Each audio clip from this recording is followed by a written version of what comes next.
back. It's me, Crystal Sky. How are y'all doing today? And today we are doing Beyond the Isle of the Lost, Wonderland.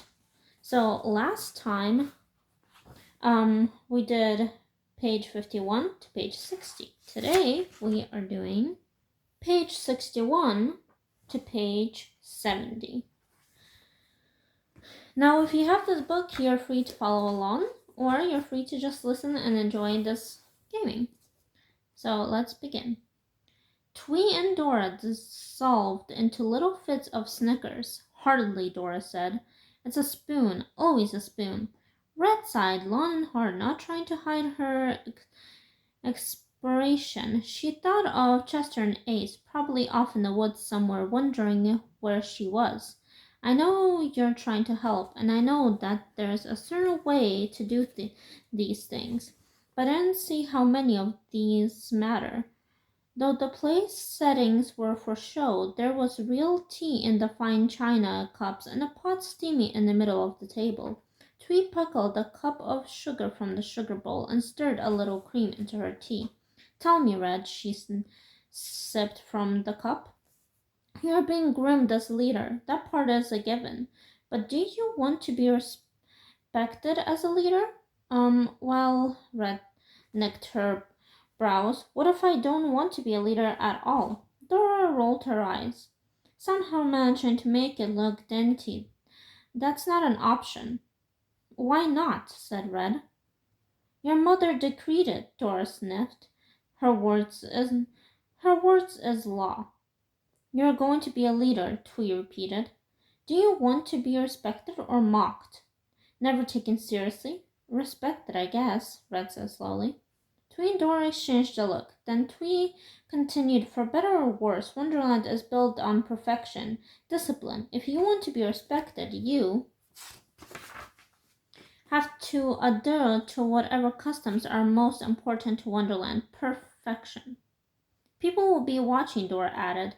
Wonderland is good at hiding that, because correct conduct always means perfect elegance. But no one comes under more scrutiny than royals. We see everything that goes on with you and your mother. Red felt the crawl of her beating in her stomach. She and Chester had joked about the Queen, and Red was no stranger to the fact that her mother wasn't very popular.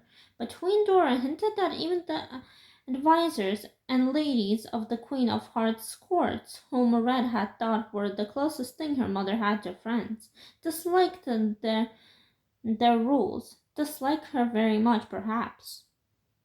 The Queen had always seemed oblivious to criticism, or at least for above caring about it. But she had to sense it, didn't she? And though some ladies and contours, all of Wonderland in fact, might dislike Red too, at the first round step she took. So Dora trailed. Let's move on to the soup course. Chapter 9. Putting the fun in an unparty. Red was still mumbling over training on the way to school the next day when a familiar face caught up with her. Hey, Chester said, jogging down the path to meet her. What happened yesterday? Where were you? I'm the one who usually disappears without a trace, Ace, and I waited forever. Sorry, Red murmured. My mom doubled the length of this awful royal training. All she can think about is the annual tea ceremony. So Dutch, what? If it's no fun and we have stuff to do for the...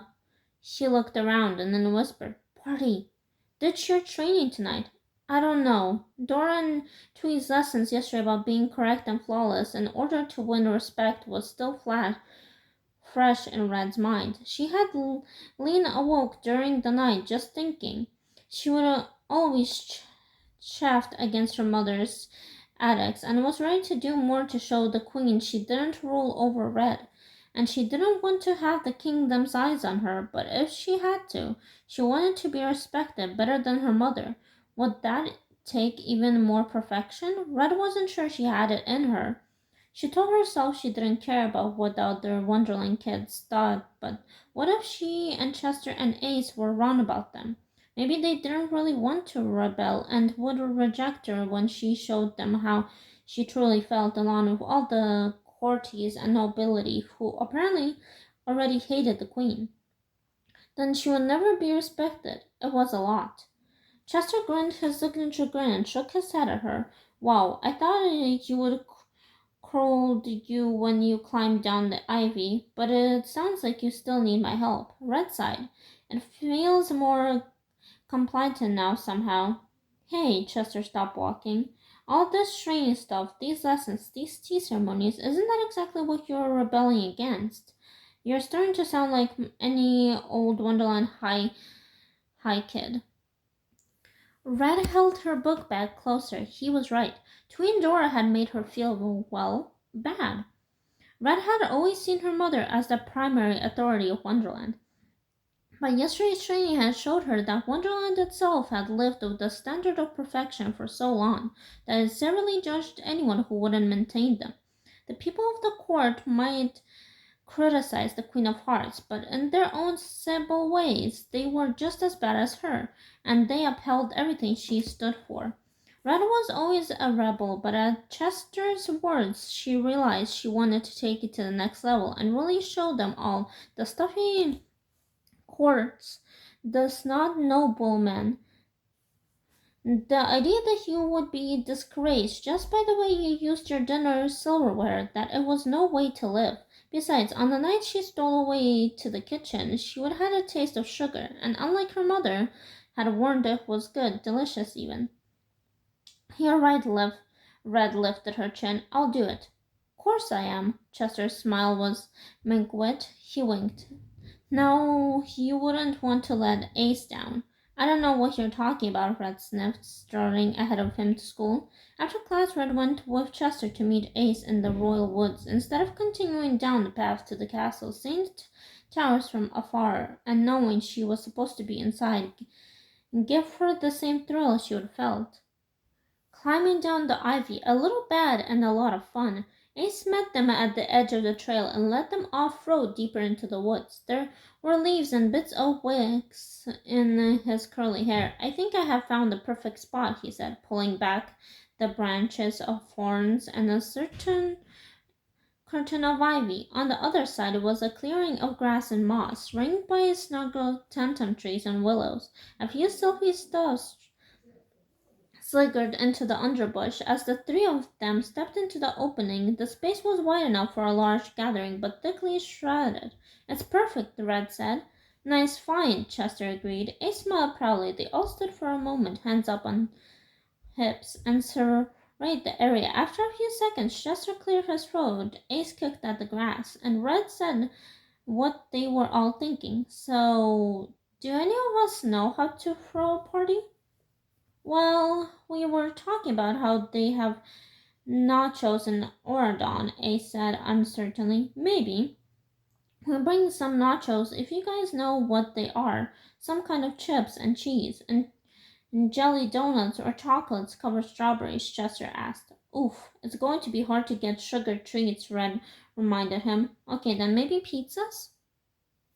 Fred made a face. If we can't think of anything better, pizzas in Wonderland were more like style flatbread. No sauce, no topping, no fun. But they could get plenty for cheap, and it was better than nothing. Red bit her lip, moving to the center of the field. It will be dark, so maybe we can have a bonfire here in the middle, and I don't know, games or something? What's the opposite of croquet? Ace said. Pickleball?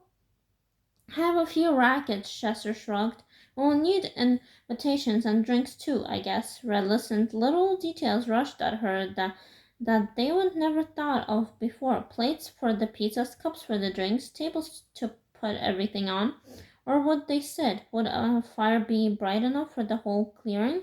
Suddenly, to her great chagrin, Red thought she just might know how her mother was feeling about the annual tea ceremony. I have a wagon. I'll just bring all the dishes I have in my house, Chester said. My mom won't mind. Ace looked at the tree, rubbing his chin. I think we still have string lights and lanterns in the basement from last year's War of the Roses Victory Day. I can bring those. And don't worry about the pizzas, Red said. I have a decent allowance. I'll pick them up. This is going to be great, Chester said. His smile was up optimistic, but Red felt a twig of doubt. Would they really pull this off? So when are we doing this? She asked. Well, let's not lose our momentum, said Ace. Plus, the faster we do it, the less time there will be for anyone to tackle. It's Wednesday. What if we send out invitations tomorrow and have it on Friday? That's a fast turnaround, but you're right, Chester said. Red? Red nodded. I'm in.